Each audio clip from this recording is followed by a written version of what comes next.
Hi guys, welcome to my Saturday morning vlog. Today we're making akaraandpap. Let's get started. In a Nigerian home, this is what a typical Saturday morning looks like. Many families prefer to make their own akara by themselves, or they can even patronize this roadside street vendor who makes akara and sells for a living.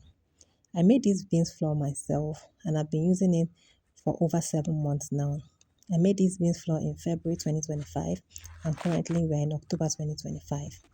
It's been over 7 months since I made this beans flour. And guess what? This beans flour is not finishing anytime soon. Before now, I used to buy from the stores or I asked someone to process it for me. But the last batch I got didn't really go well with me. I can't really tell how this beans flour was processed and thus it does not rise whenever I whisk it to make akara. Rather, I left it and started using it only for moi moi.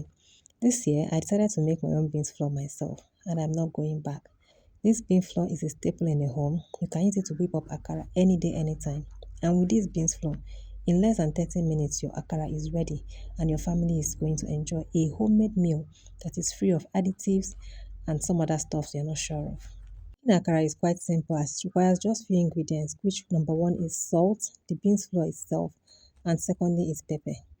Akara requires three main ingredients, which is the beans. If I'm using the beans flour, you have the beans flour, salt, and pepper. Onions is optional as some people do not like onions. Personally, I remove every onion I see in my food. So when I see onions on top of my akara, I just take it out. Personally, because I don't like it. So I always make it optional. If you like onions, you can add onions to yours. You can also make it into a variety and add a bit of other ingredients that you desire. These steps are quick, easy, and simple. So I mix it together. That is my dry ingredients, which is majorly the beans flour, salt, and then pepper. I use fresh pepper because I wanted the heat to be top notch. But if you have a very hot grounded pepper, you can use that. I always increase the amount of pepper because once you fry akara, well, the frying seems to reduce the potency or the hotness of the pepper. So, if usually you eat 1 teaspoon of pepper, just double it because after frying, the hotness or the peppery nature is going to reduce. Now come the next step, which is adding water. You need to be very careful with this step because if you miss this step, your batter is not going to turn out well and you begin to amend it. So, whichever amount of water they are supposed to add according to measurements, it is good you add it in batches. The reason for adding in batches is that if you add the water in batches, it is going to help you control the consistency and it will help you achieve the results that you so desire without flopping. So after I'm done mixing this, I started to heat up my oil in a pan. I pour my groundnut oil or my vegetable oil in my saucepan, which I'm going to use to fry, and I leave it on the fire.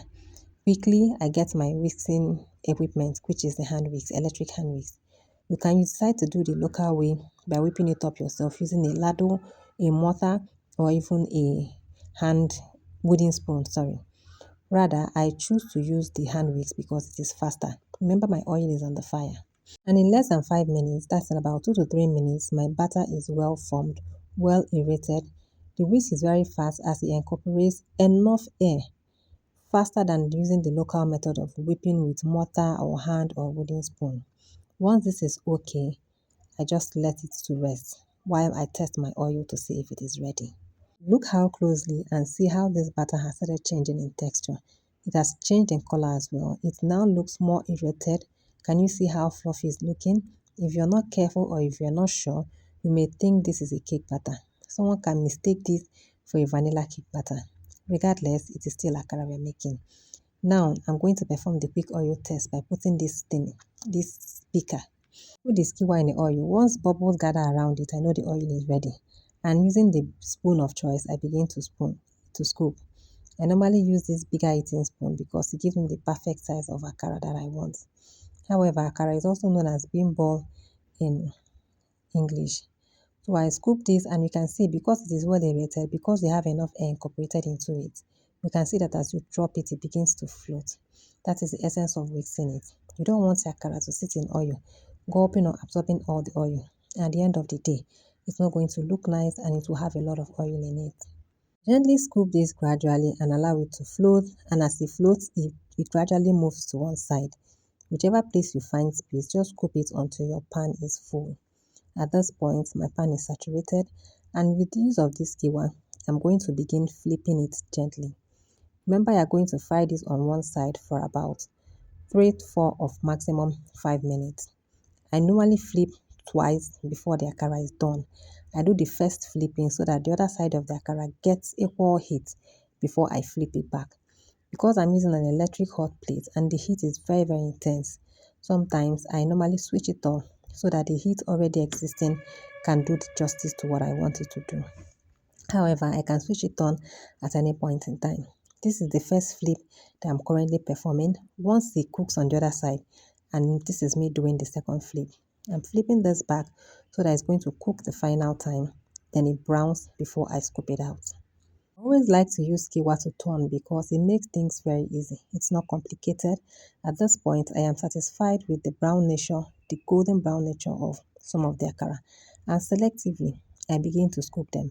I'm not scooping all at once. The ones I'm already scooping are the ones that I put initially. They are the first batch to go in, so they will definitely be the first batch to come out.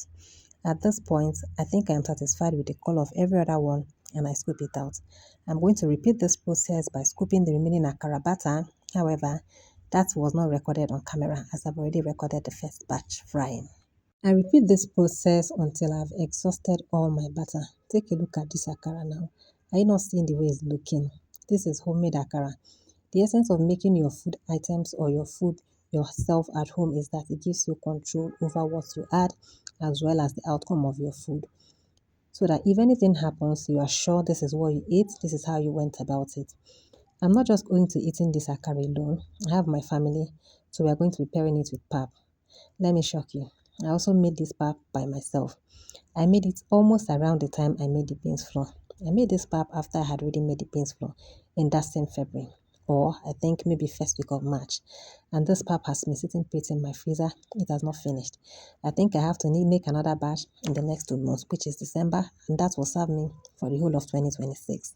Using a spoon, I gently break this up so that it can allow me to dissolve it.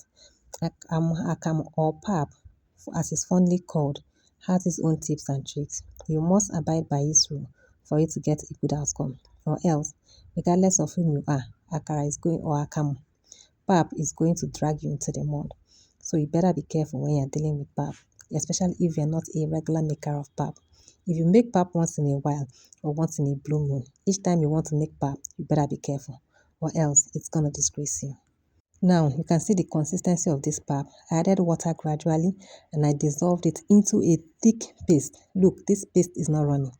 I boil my water while I am stirring this. Another tip is that your water should be boiled 100 degrees. However, it should not overboil. If you overboil it, if you boil excessively, it is going to give you lumps in your pap.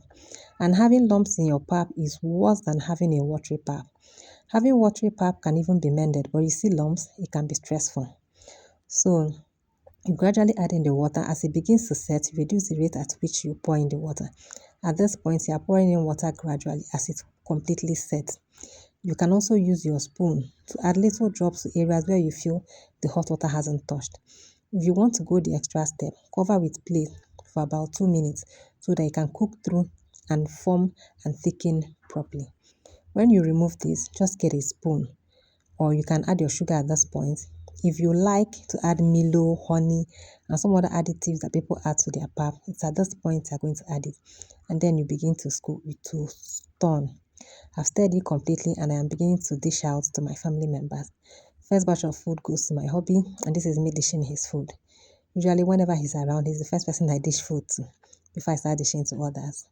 So, guys, I'm plating his food, and we have come to the end of our Saturday morning vlog. This was the vlog I had, or the vlog I recorded over the weekend, and this is Monday, and I am putting it out. So guys, don't forget to hit the subscribe button, also hit the notification bell to get notified each time I put out a new video. Follow me on my other social media handles, Instagram, Facebook, TikTok. This food is delicious. Bye.